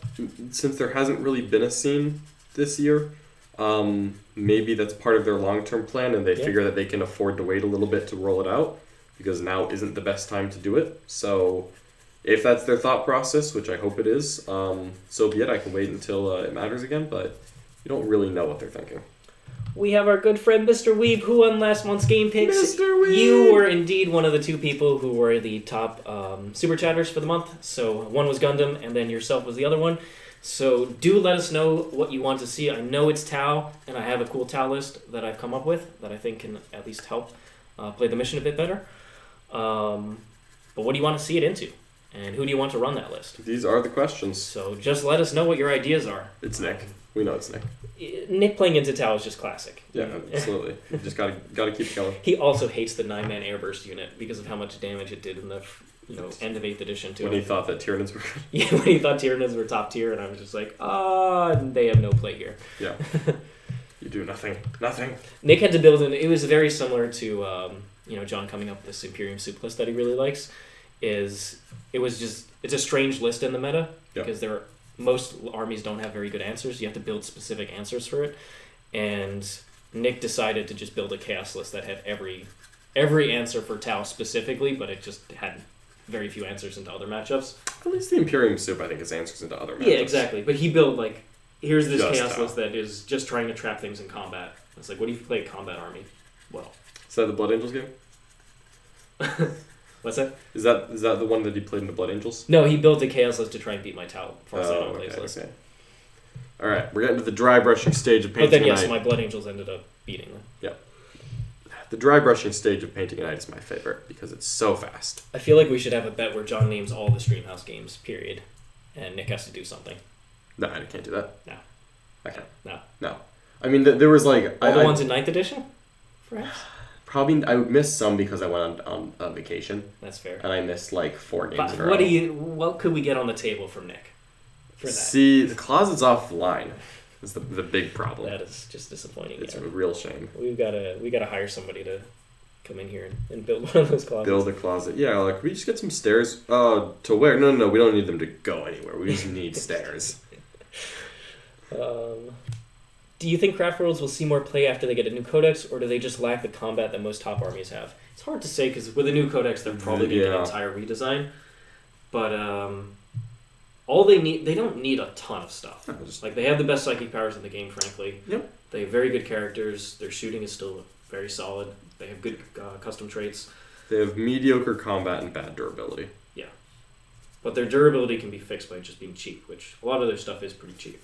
Yes, but then it doesn't feel Eldar, to be honest. Yeah. Like Eldar should not be an Emmet. Like a Should be that cheap, but yeah. I don't know. There's small changes they have to make to the combat humans to make them good. Like Howling Banshees, they're inching towards them being Getting good. +1 strength in the power weapons is like one of the 3 things they needed. I think Howling Banshees should be like Zephyrim, where they just inherently reroll the wound. Yeah. Just no Doom. Howling Banshees reroll the wound at all times. Yep. Because Doom is too valuable to waste on the Howling Banshee charge. I'd like Striking Scorpions to have more strikes overall. Yeah, so they should just have more extra attacks and some infiltrating rolls. Yeah. Frankly, I would love it if Striking Scorpions deep struck 8 inches away. Just inherent roll, they just deep strike 8 inches away, not 9. Mm-hmm. Or have it like a pre-game scout move for them, give them something. Yeah. And also, yes, +1 attack on Striking Scorpions and at least AP 1 in combat, I think it would be fine. Siegs, am I correct in thinking the Slanesh Forbidden Gem does not turn off the Manir shooting if they use it on the Silent King? So I came up with a full list of questions related to Silent King and just weird interactions, and I sent it off to the Games Workshop generic. I don't have any inside tracks, so I just sent it the normal email. None of that got answered in the FAQ. Mm-hmm. For the Las Vegas Open, we did get to send some questions to Frontline, and they Gave us what would have been an LVO ruling. what would have been an LVO ruling. So we got some clarifications there. Like the Silent King, you can't interrupt against him. It's supposed to be the same as the consistent fight last, regardless. It's worded slightly differently, but I still think in the wording it's doesn't allow you to fight last because you can't activate the unit. Yeah. So it's consistency, things like that we got to see. But once again, going back to the earlier question about why there's not more FAQs, I think it's just because it's early days in the edition. Yeah. We'll get there. No, I will say the Silent King's fight last is easier to get around than I thought. Because it's not within an inch of the Silent King, it's within an inch of I already said that. Zarek. I didn't know that. Nick tried that, and then he killed the two Miniers, and then it didn't matter. Yeah. He said Repentia and just killed the two Miniers. Didn't kill the Silent King, and then I just walked through the rest of his army. Yeah, sure. But yeah, he tried it. That's why I just keep them tucked behind him. Mm-hmm. Of course. And because he can just heroic in. That makes perfect sense. And then you can't activate the unit to get out of there. Well, you can't heroic if the unit's in combat. No, I mean if you haven't charged any. Yeah. I mean if you charge something nearby. Oh yeah, got it. Yeah, that heroic is brutal. You always got to watch out for the heroics. John knows about the heroics. John knows about the heroics. All right. Almost dry. I have silver all over my hands for this dry brushing. Fun to watch, but sad to watch some unfamiliar pilots. I mean, we talked with some of the guys after, especially Falcon and them, and the solution really is you let the people whose list made it round one but can't play their list, let them coach the other person. And I think that would have resulted in some really interesting games. Yeah, absolutely. That would be really fun. Where's the Tom Brady 40K? He is off doing errands. He is our errand boy. He's going to help get some organizers for our 40K closet. Absolutely, which was sorely needed, so we are grateful. Who makes the list you guys are playing? We make all of the lists pretty much. Now, for sub matches, where our two top super chatters for the month get to choose stream matches, so that's total number of donated super chats. Mm-hmm. That was Mr. Weeb and Gundam for the month. They get to choose a stream match. They can be whatever list they want, whatever factions, whoever they want to play those particular lists. So we just leave it open to them because it's very generous to help support the channel. We want to give back. So those lists can be written. Like for example, on Thursday. On Thursday, John is playing a Blood Angel list that is somebody in the Art of War Discords list. Mm-hmm. So no changes. He's just playing that list. So we're happy to do stuff like that. Other times it's John and Siegler. You pick two armies and play what you want. Absolutely. So Tau versus Guard. Richard versus John, please. All right, done. That's Gundam? Yep. I'm so sorry. Oh, baby. No, that's not Gundam. That's Mr. Weeb. Oh, that's Mr. Weeb? Yep. What's that? Okay. Tau versus Guard. All right. Done. We're making it happen. We're going to make that happen. No problem. Are there any hopes for the Tau in the upcoming codex, or what would be good changes? I just started last year with them, and now they're really bad. Really considering going back to Age of Sigmar. They were designed with 8th edition in mind, and a lot of the rules that they did well in 8th edition didn't transport to 9th. So they're kind of in a very awkward place where a lot of the things they did well just don't help them anymore. So, and then they got points increases on top of that. The combo of that means they are one of the hardest armies. They're already hard to play in 8th edition. They're extremely hard to play now. Any single mistake that you make is probably game losing. Yeah.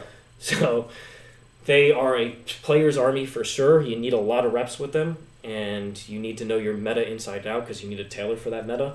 Mm-hmm. It's not impossible to win games with them. They have powerful units that can do a lot of damage. It's just the combination of power units plus mission playing stuff that balance is very hard with Tau. So I'm going to try and come up with a new list that can hopefully do reasonably well, but I think it's no mystery that Guard are significantly better than Tau. They are. Yep. Doesn't mean Tau doesn't have any play into that matchup. It's not easy. So you're telling me there's a chance? Yeah. I'm not counting Richard out. Learned long ago, one does not do these things.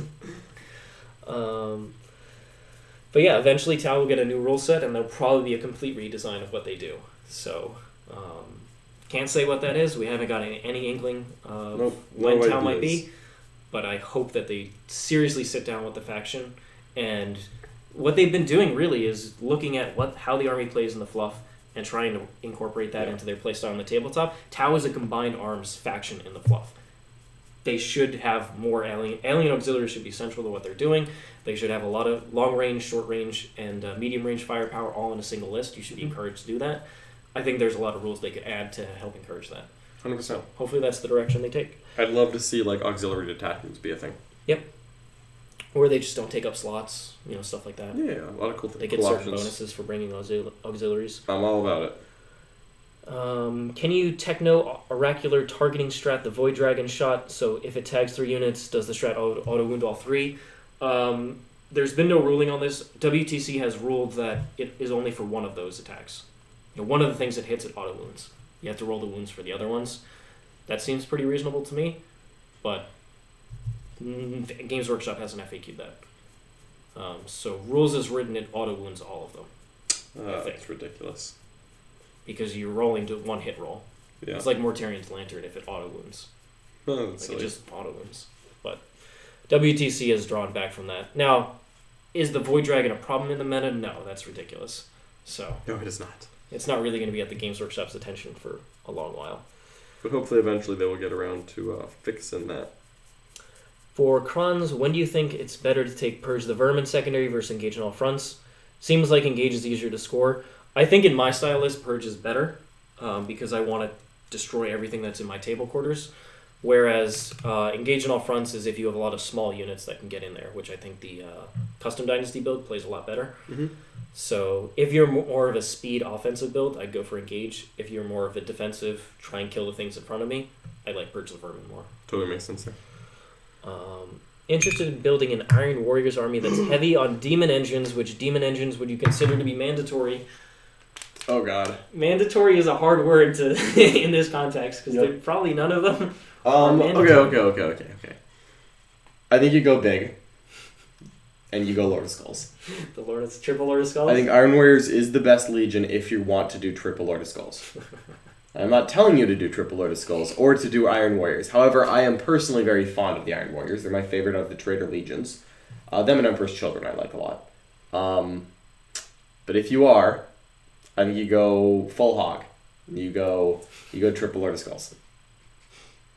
Why not, right? I mean, you can give them exploding sixes. You can give them +1 give them quite a few buffs. You can give them a lot of buffs with Iron Warriors. Yeah, go for it, right? You won't ignore cover, but whatever. You get everything else. You're going to win a bunch of events? Maybe not, but it'll give you a fighting chance with Iron Warriors. And also, if your goal is to play Iron Warriors, that's what I'd go with. Also, it is fun. Like, that looks fun. And it looks ridiculous. It looks ridiculous. Lord of Skulls are so silly. They are, but it's like, screw it, it's fun. Yeah. Like, I'm not doing this for the realism. Giant corn thing on a vehicle. the skull dozer. We can have Nick play it to triple Lord of Skulls. We just need to, there are so many, we can't have every meme list, but I want every meme list. But every meme list and Nick having to play against it. Yeah, it's great. I mean, we need to find people to borrow this from. We need to, discreetly find someone to mail us their already painted triple Lord of Skulls. We'll pay for shipping, no problem. Yeah. And, we just play it on stream once against Nick. We don't tell him what's coming. It's just I want a sub-match, don't worry about it. It's a sub-match. I have to play Iron Warriors. Skulldozer time! Just run it's over. It's -1 damage Death Guard. My cleaver is damage 7 now. Darn! The meme machine, Nick's body is just carefully encased beneath it. Oh my god, the meme machine. It's all about you bonk with the Skulldozer. Skulldozer bonk. I do love my bonking. My girlfriend's completely bemused by the fact that my 2-year-old daughter keeps shouting Shield Wall. She's so excited about the Shield Wall. Shield Wall forever, man. We'd love to hear that. That lives in legends. Can she also do #Vortex Meta 2021? 2021? I thought it was going to be 2020. It was 2020, but now we're pushing it back. Okay, we're bringing it back, folks. Games Workshop needs to get on the Vortex Meta Beast. I mean, it's already there. It's already kind of up here. Let's be real here. It's a great wall we stand. God, between the Vortex Beast and the Faith Skimmer, there's some great wall we stands there. Yeah, absolutely. It really is.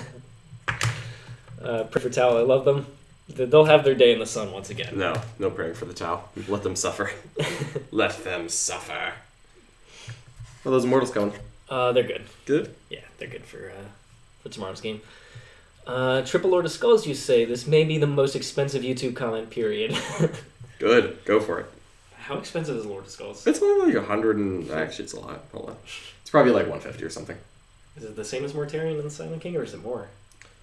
That's a great... I really don't know how much Lord of Skulls It is. might have I'm gone up, 'cause sorry. I think the Storm Surge also went up to like 175. Ugh.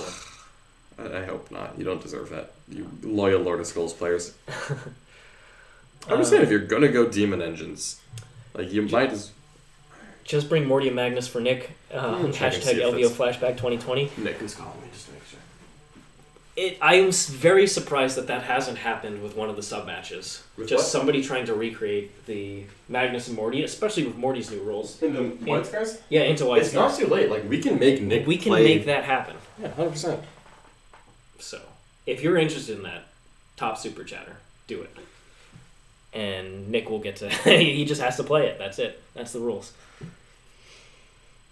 What would it take for Khorne Lord of Skulls to be good? They suffer from similar problems to Knights, as they can be move blocked. They can just be targeted, period. Yeah. Their defense is fine, but not spectacular.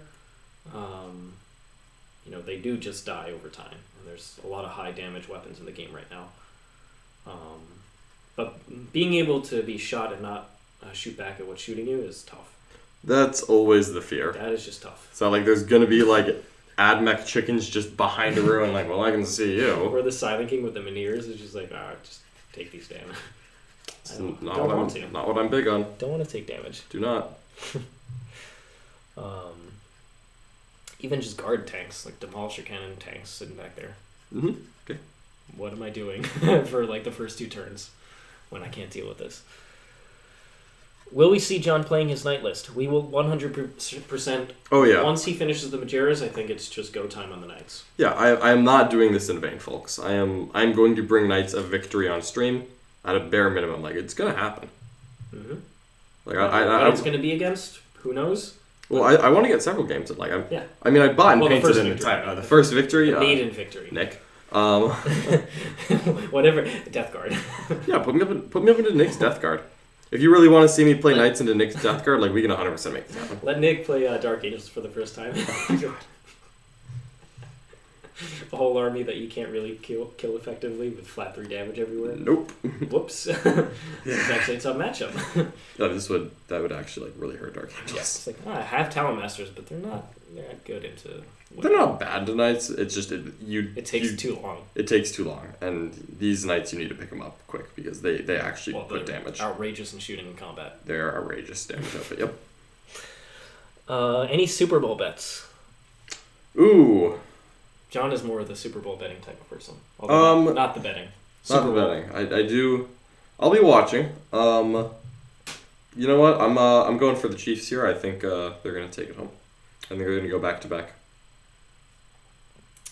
Bring 80 Warriors into the Knights. John wants to play Knights into the Necrons. Did I say that? Yeah. You said it earlier this stream, in addition to other times. Okay, we'll do it. You didn't say it was easy. Oh, no. You said that it would be a good matchup. It's not about good, but it'll be fun. I want to play Knights, so... I think I believe I recall asking for Guard into Necrons. I don't think I said Knights. You said Knights as well when we first talked about Knights, That's yeah. a silly thing to say. It's alright, we'll do it. We'll crush these you just get worked up by the Silent King. When the Silent King is being talked about, you're just like, I want any army into the Silent King. Absolutely, I do. I want to kill the Silent King with one of my own lists. How would you put the top 5 armies in order to both of you? Space Marine Sisters, Necrons, Death Guard. Number 5. Grey Knights. Do you actually think that? Like it's you could make an argument. There is an argument for Grey I don't Knights think being- it's true, but you could make an argument. Probably demons. Probably Slanesh. Yeah. Or just demons. Just chaos demons. Yeah. Some sort of chaos soup. Yeah, I think I'd go Marine Sisters, Necrons as a top 3. That's very close together. Yeah. That's how I'd rank them, but I do believe there's not a huge difference between those levels. I think they're all very close. Like, it's in those matchups, it's very small differences that make a huge deal. Then I'd go Death Guard, still very much in contention. I just think they need a little more time to get figured out. Like, Death Guard might end up higher. Yeah, with there's all very, the rules we Necrons have when now. They came out. Exactly. Like, we didn't have Necrons in our S tier when they came out, and right now I'd probably put them in the S tier.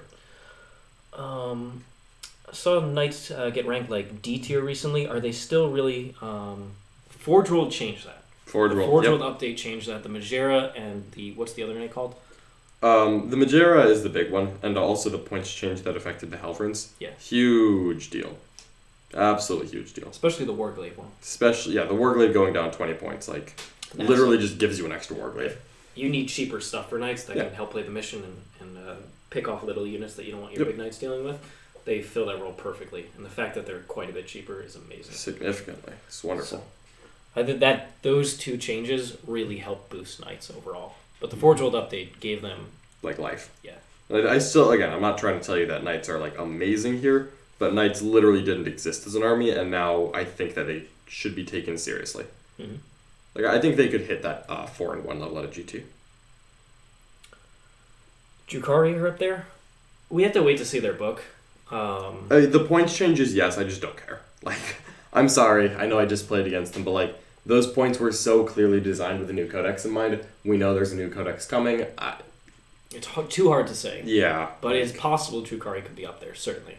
Yeah, I mean, if you do 8.4 Benvil and rack spams with all the current rules, that's a really good army. I get it. I feel like we know that there's change coming, and my logical brain is telling me that cheaper racks means worse racks. Yeah. You know? I would hope so. Yeah, I would hope so. Significantly cheaper racks. I feel like if they're cheaper than a Fire Warrior, that they shouldn't be obscenely defensive. Yeah, they shouldn't. So maybe that means that they lose the 4 pinball, maybe it means they lose toughness 5. It's possible that I don't stuff know. becomes strats, too, where you have to pay a cost to get access Absolutely. to it. But pretty much, hopefully this month we'll find out about Drukhari. I think that Games Workshop said in a stream somewhere that the codexes were January, February, March. So Dark Angels are coming out very early February. So maybe we're getting them in March. Maybe, I would love to get them earlier, frankly. Yeah.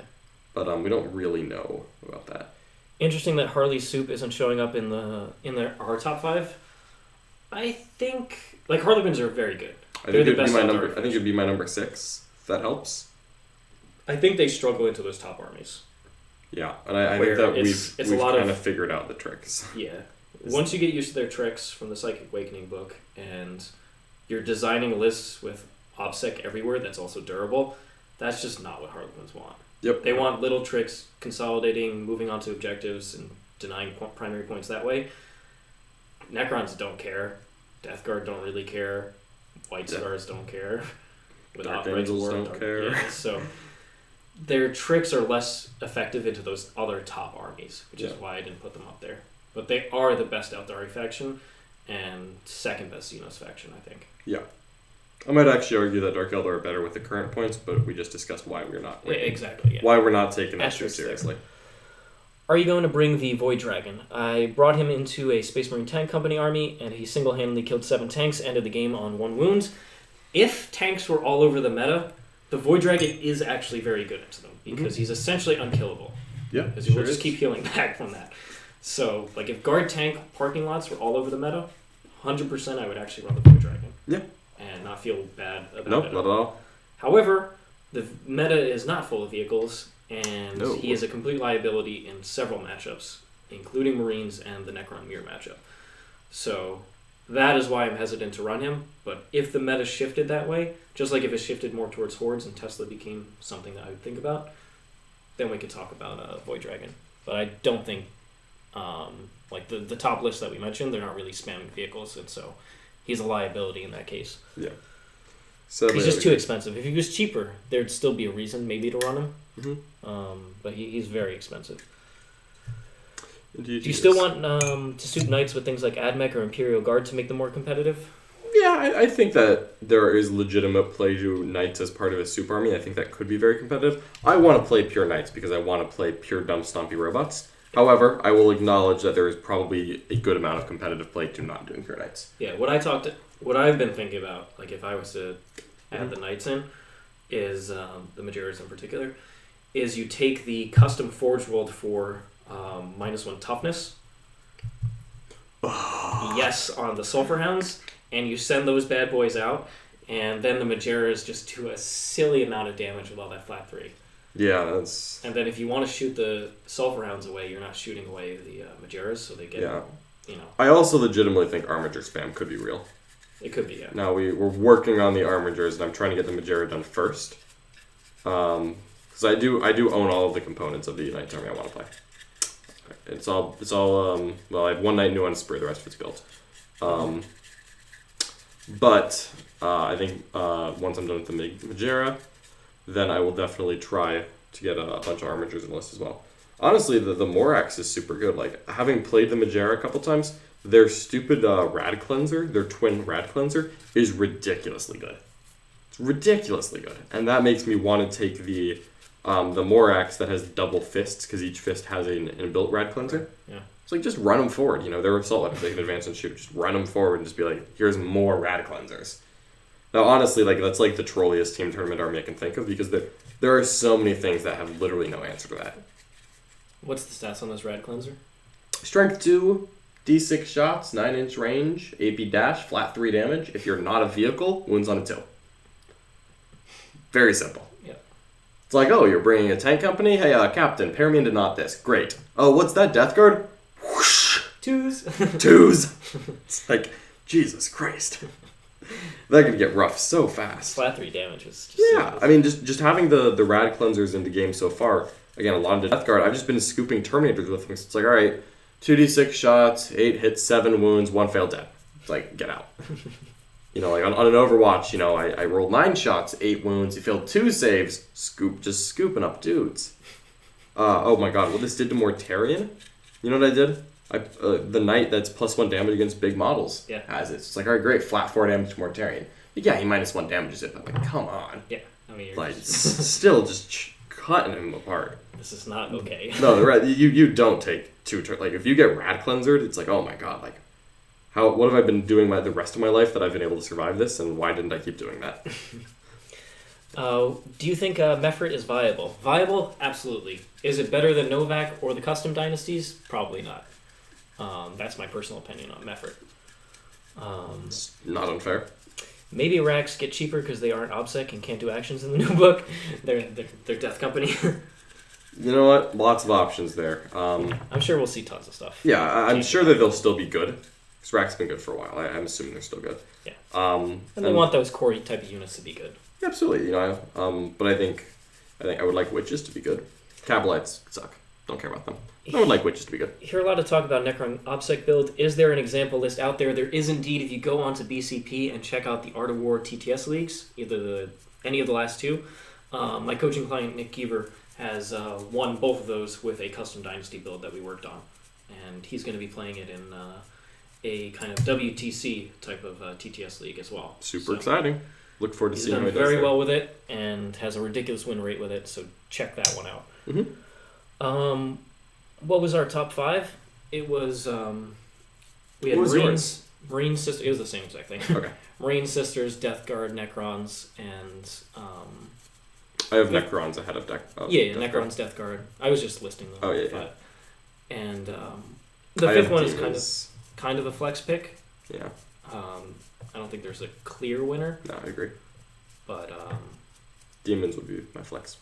Chaos Soup in general, whether it's lean packet style with Chaos Space Marines and I really like Imperium Soup as well. It just relies on Sisters, which I've already listed, so I didn't want to put it in again. Yeah. But if we're counting Guard, a soup army. Yeah, I think Guard and Sisters is just really good.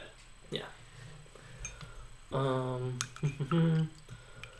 Do you think that armies get their codexes early in 8th are going to hurt in 12 months' time, by which time the vast majority of other codexes will be out, similar to 8th, like Death Guard? It's possible that armies like Marines and Necrons slowly fade, but based on what we've seen, I think they're going to do a better job of balancing it. They've done a better job. Like, all of the books that have come out are actually pretty close to each other. Yeah. And any that are like slightly better, it could just take a small FAQ to change that and bring them back to. So I actually think there's a real nice balance between the codexes and supplements that have come out. 100%, I would agree. Whereas none of them are completely dominating over the others. There's no Iron Hands supplement that came out. That's what we just wanted. Exactly. Like, I don't mind power creep existing, because I know it's going to. Yeah. But I just wanted to. They'll come up with some new rule they really want to put in all the different books. Yeah, and whoever gets it first is going to do better. That's fine. But like as long as the older codexes have a legitimate competitive chance to beat those armies, that's okay. Yeah.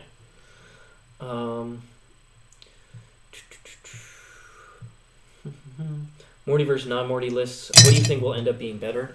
I think non-Morty is going to be better in the end.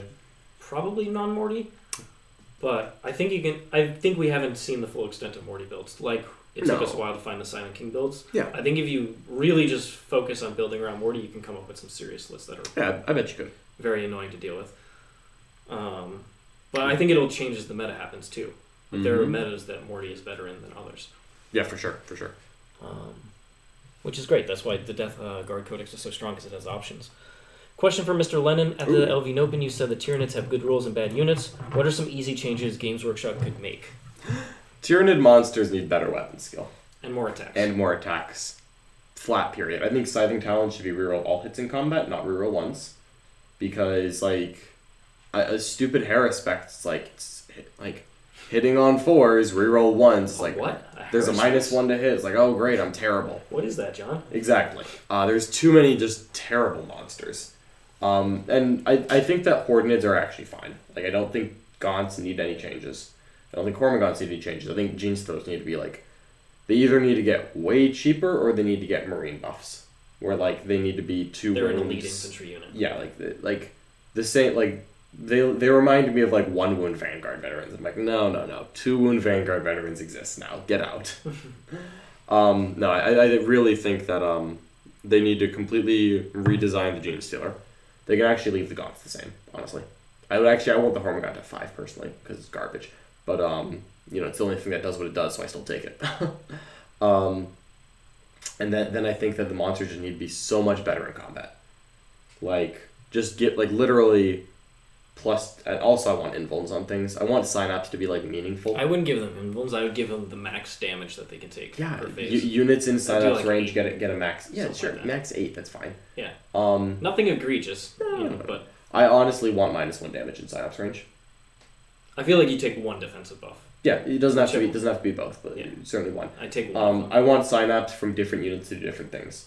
Like, let Warriors give out Fearless. Let Tyranid Prime give out +1 to hit. Let Hive Tyrants give out rerolls. Like, Swarmlord gives out the best Swarmlord buff. give out the best rerolls. Like, He should get the max damage. The big thing is, like, if a Tactical Marine is near a captain, he does better. If a Tactical Marine is near a captain and a lieutenant, he does even better. If a Carnifex is near a Hive Tyrant, it does better. If a captain's near a warrior squad and a Hive Tyrant, it is exactly the same. Tyranid buffs don't stack. Because all of the only buff that they give is Synapse. And then there's a couple targeted ones, but there's no just generic buffs. And I think being in Synapse range should make you better. The one thing you might... Like, Necrons have similar buffs that also don't stack. Yep. So, there is precedent for that not happening. Oh, there's precedent for Tyranid cycle. Yeah. How did you guys enjoy the LV Nopen? We loved it. It was an amazing opportunity to participate. It was a blast. Good. Absolutely a blast. Setting it up with the other stream teams, seeing the list that they came up with. It was awesome. And I hope we get to do something similar again. Even in the context of regular tournaments happening. Yeah. It was just a fun community thing. It was a good thing to do. So I was happy to be there. Yeah, and the guys behind the scene, Peter, Val, Tony, Richard, Moore, Paul, they all put so in, many. Yeah, Adam, they all put in a ton of work to make that happen. Can't say enough how awesome the team was. Hello, Siegs and John. How are you today? What are you two working on? I'm recently building my wife's sisters up lately. She's happy about them. Happy wife, happy life. Absolutely. So, thanks so much, Terry. Yeah, I'm working on some Immortals that are going to be in play for tomorrow. John is working on a Knight Magera. I am painting an Imperial Knight. Eventually going to hit the stream. Eventually. Well, it takes a long time to do an army from scratch, and I'm trying to do the Knights justice. To be fair, it does take a long time to paint them. Yeah. And to magnetize them is the big part. Yeah. Building these things when you're magnetizing and airbrushing takes forever. But glad that you're joining us. Yeah. Carnifexes need higher strength in combat. They should tear tanks in half if they get there. Yeah. Yeah. I disagree with that. Tyranid combat monsters don't hit well. Like, a Carnifex is objectively worse than an Intercessor Sergeant. Like, with a Thunderhammer? Yeah, sure. It's like, here, I have more attacks, I hit better, I have more rerolls, like, I'm in a squad, I'm cheaper, I'm OBSEC. It's like, why is the Carnifex real? Wow, we got a GSC question here, John. Oh, boy. Prepare yourself. Any thoughts on 10 Rusted Claw? Pick Aberrants with the +1 toughness from the Biophages. Icon Ward for reroll 1s, feel no pains. And the 2 CP strat for +1, feel no pain as a mid-board threat objective holder. I do like that. However, I'd frankly just rather spend the command points on not being targeted. Rusted Claw is still pretty good. You can get those exploding hits into, Imperium. So, you can do things with that. You can get exploding hits into everyone. It's just better into Imperium, and then even better into Admech if you somehow pull that off. So I'm all about it. It's just the points. The points are killer. I'd rather have Acolytes because you have to invest so many resources in keeping that unit alive. I'd rather have more units. If you're gonna do Aberrants, that's frankly probably the best way to do it. But I don't think Aberrants have a place right now because of the price tag. Because the price tag is rough. What do you guys think would be appropriate combat doctrine / pathogen equivalents for the other Chaos Legions? Ooh. I feel like Emperor's Children would have a combat drogues type of thing. They should just make it very unique, honestly. Yeah, they really seem World Eaters, yeah. Go ahead, John. Oh, I think that you should have a god buff, which god is currently watching your army. Yeah. And then on certain, you get to choose the order of the turns. And then, or you roll randomly because, the Warp Storm and stuff like that. Yeah. And then, certain armies, the World Eater Super Doctrine is when Khorne is watching the battlefield, everything goes absolute beast mode. Yeah. And then when Slanesh and Nurgle and Tzeentch are watching them, literally nothing happens because you're World Eaters. That's fine. So there are some turns where World Eaters get no buffs, but then the turns where they get buffs, they go absolute god tier. And then the other armies, like the Chaos Legions, they all get different buffs depending on who is watching them. Stuff like that. So when Khorne is watching the Chaos Space Marine Legion, they reroll 1s to win in close combat. When Khorne is watching and you are pure World Eaters, you reroll wounds in close combat. But then of course you don't get the Slanesh buff. Yeah. Stuff like that. Yeah. And I would guess that they'll structure it kind of like Ravenwing Deathwing, where the Dark Angels, they get their Super Doctrine, so turn 1 all Ravenwing benefit. Turn 2 and 3 Greenwing benefits. Turn 4 Deathwing benefits. So keyword Khorne units and unmarked units reroll once in close combat. Mm-hmm. I think that'd be cool. Yeah. Well, I could see for Khorne being maybe even just Khorne Demons kill counter. Yeah, the kill counter when they had Khorne Demonkin before. Yeah. Lots of options here. Just fun stuff that helps make the armies differentiate them. I think they want to see more fluffy, pure type of armies. Absolutely. In addition to combined arms stuff. Just finished painting my first 2 Carnifexes this weekend. Would be dope if they got buffed in the next codex, so I had an excuse to get more of them. I have 5, and I also would like an excuse. We have a ton of them in the stream house. I'd like an excuse to use We've more. We've traded away to Warpfire several of them. Nope, I keep in mind. Those things are champions. Never heard of them. With the advent of very powerful Death Guard and Deathwing Terminators, do Custodian Terminators need a future buff to remain the elite force they are? Frankly, yes, but mostly because the buff to the Storm Shield made the normal Custodian Guard so good. Yeah. That's my biggest problem with Custodian Terminators is that they made the generic Custodian Guard so much better than it used to be. Yeah. The Custodian Guard now is more durable. It doesn't need to use CP to be durable. And it's cheaper and it fills a troop slot, so it's easier to do the detachment thing. Yeah. Because Custodian detachments used to be very awkward. I really like them. Yeah. I don't know what they could build some of the buffs that are strats into their data sheet. Sure. To, make it demonstrate that they have the best Terminator armor in the absolute game, yeah. If they just ignored AP 1 and 2, period, that'd be kind of cool. And then that would justify their price. Yeah, sure would. So something similar to the -1 damage going from strats to now just data sheet. Yeah, and they're still not bad. No, they're not bad. But it's hard to take them over other options now. Yep, that is my biggest thing. What are your guys' thoughts on Tesseract arcs for Necrons? The Tesseract arc has the very same problem that the Doomsday arcs have, which is it's a D6 shots, and then you have to roll to hit, no rerolls, roll to wounds, no rerolls, and then, unless you're a very particular dynasty, and then you roll for damage as well. That's just way too inconsistent to count on them to do damage. Certain turns, they'll absolutely destroy a key unit by themselves. Other times, they'll roll the 1 on the number of shots, and they'll do nothing because they won't hit and wound. It's going to feel awful. So that type of swinginess is just typically avoided in top-level competitive play. Mm-hmm. Where it's not avoided is if it's cheap enough to run that unit. But at 190 points, that is just not a cheap unit whatsoever. So that's the main thing that's holding back the Tesseract arcs. They really needed what some of these other weapons got in the game, where increased number of shots or more consistent. It could have been flat 3 plus D3 shots. Then it'd be okay if the damage was less consistent. At minimum, they needed 1. Either the number of shots or the damage needed to be more consistent. Yeah, I'd rather the damage personally, but I could see it either way. Yeah. Especially with them losing rerolls. Yeah. That's just a huge deal. 100%. Should have been core. Next codex you're hyped for. I really want Tyranids to get a codex. I don't know if that's anytime soon, but I really want it to be Tyranids. Because I'm very happy with my Imperium stable right now. I would love Gene's Thurkle to get it or Tyranids, but Gene's Thurkle had love more recently, so I would expect it to be Tyranids of those options. So I would hope for Tyranids whenever that may be.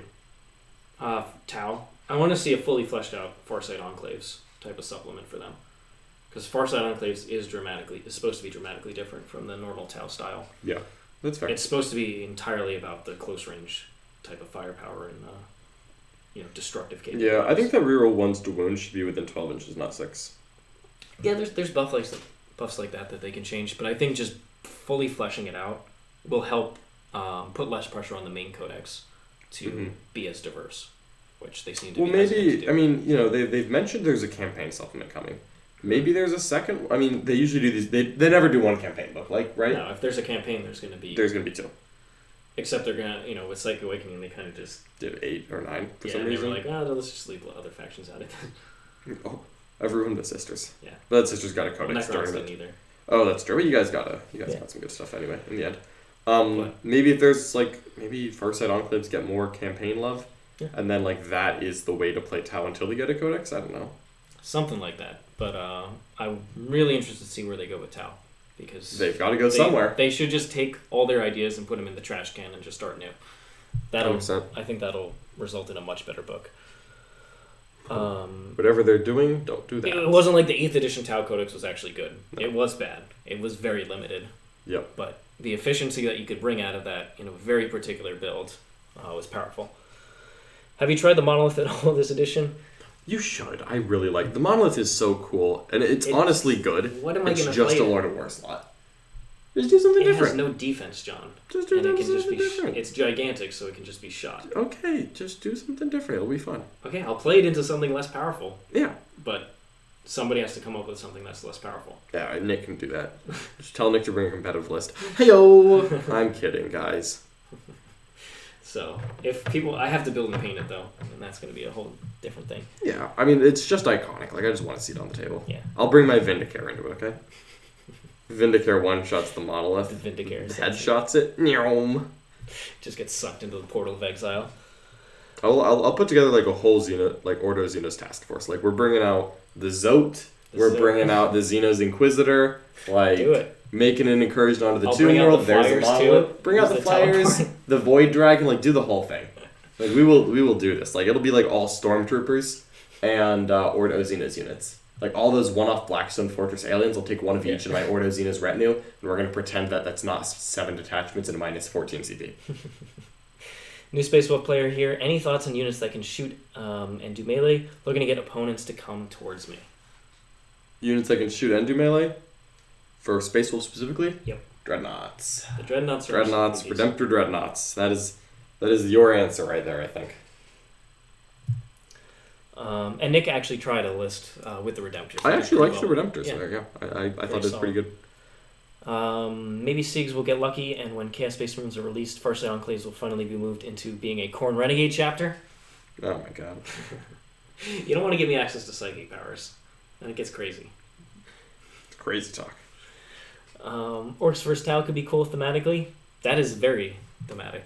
That's true. Farsight himself hates orcs and has a special anti-orc rule. Mm-hmm. I forgot. What does he give, rerolls to hit of 1 against orcs or something in combat? Yeah, I think it's something like that. It's just army-wide. I thought it was an aura. Yeah, it's an aura. Oh, okay. Yeah.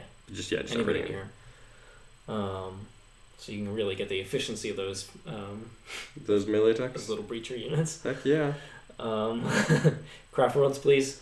They're going to be coming. I mean, sure, Craft Worlds are an extremely powerful and popular faction. So yeah, they'll be back. They will get a rule set, and it'll probably be silly. Every time it is. Every time. When? I don't know. I assume that because they did Drukhari, then it's not going to be immediate. No. But maybe they'll surprise us and they'll just Could be a back to back. summer campaign. Yeah, maybe summer. Elder, I don't know. That's an option.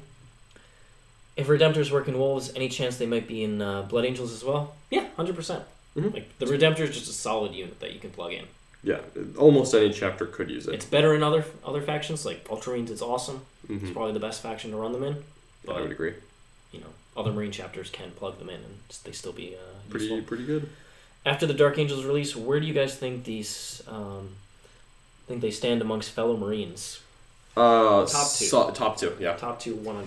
They're close to White Scars in power level. I still rate White Scars as better because I think White Scars just play the mission a little better. However, I will give credit where it's due. That was a really big jump for the Dark Angels. I think they're top two for sure. Yeah, speed ends up being the determining factor in a lot of the top matchups. Yep.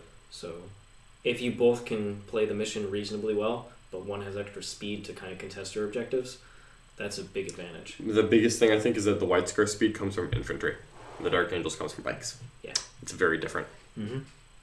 Also, the bikes are vehicles that want to stay near bodyguards. Yep. Fun fact, I don't actually think I think the Dark Angels cannot take Vanguard veterans. Yeah. Pretty sure they cannot. And why do you think that? Because I recall that's a rule in the Codex. Okay. So it's one of the things like Blood Angels can't take the ancient. I think so. Black Templars can't take Psychers. For some reason I've got it in my head that like Death Watch cannot take attack bikes. Dark Angels cannot take like Vanguard veterans or Stern Guard veterans. I would want to go double check that, and frankly I don't know if Dark Angels need those units, so it's not a big deal. But I remember they had like their own distinct veteran structure that doesn't like their veterans just straight up don't do jetpacks. No. They do Terminator armor. Yeah. Just want to actually use relics and warlord traits as a craftable player. Hey, welcome to the Tal book as well. Tyranids? Would like to know your location. There's several early factions from 8th that still just don't have good relics. No, they really don't. And Psychic Awakening did not help on that front. Well, Tyranids did get one good relic from their Psychic Awakening. Whatever, the bio-adaptations. Like the adaptations were good. Tau got some prototype systems, which were decent. Mm-hmm. But it would be nice to have fully fleshed out relics and warlord traits. Especially the warlord traits. God, are they awful. Yeah. Tyranid warlord traits are like truly terrible. Hope they do something cool with the Court of the Archon that works in the game. If they do something cool with the Court of the Archon, 100% Nick is playing Sliths on this stream. Oh yeah, we will make it happen one way or another. I don't care how we have to get the Sliths on here. But Nick is afraid of snakes, and the Slith is the coolest snake in 40k. Absolutely. Jokero, John. They want to see Jokero. Jokero We'll go snag some Jokero. I'll bust it out against the Monolith. Killing the Monolith with a Jokero weaponsmith. That's my plan. The little ring. Zap, zap. It's amazing. 100%. That'd be fun. Yeah, Dark Angels cannot take the Vanguard vets, says Punt Fox. I knew there was something there. Admech relics are sad. Yeah, Admech, they got great warlord traits. The relics, however, it's reroll on your repair rolls. Yeah. That's what that is called. Or an extra d6 attacks on your Manipulus. It's not horrible, but not. Was that like the Mechindrite Nest or something?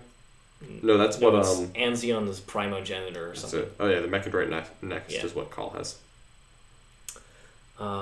That's what kills the Solitaire. Boxcars. Ridiculous. How much do you think the value of movement and range has changed in 9th edition? Movement is still king. Movement is better than range. Yeah, movement is far better than range. Yep. And if you can put OPSEC on that movement, you're in Even a great spot. And if that movement has range, it doesn't suck. Yeah, movement is king. You see it in so many games. Yeah, Plasma Scepters, like short range, fast movement, great unit. Yeah. 1 or 2 turns of swinging primary is just too much. Mm-hmm. For your opponent to come back on. So any units that can do that type of thing is pretty... And that's why Marines are so powerful in our minds. Yeah, absolutely. They're great at playing the primary game. All right. Good afternoon, gentlemen, says Lyle. Glad to catch the end of the stream. We have your sub matchup tomorrow, and I have these. You're excited for it. We did have a question for you.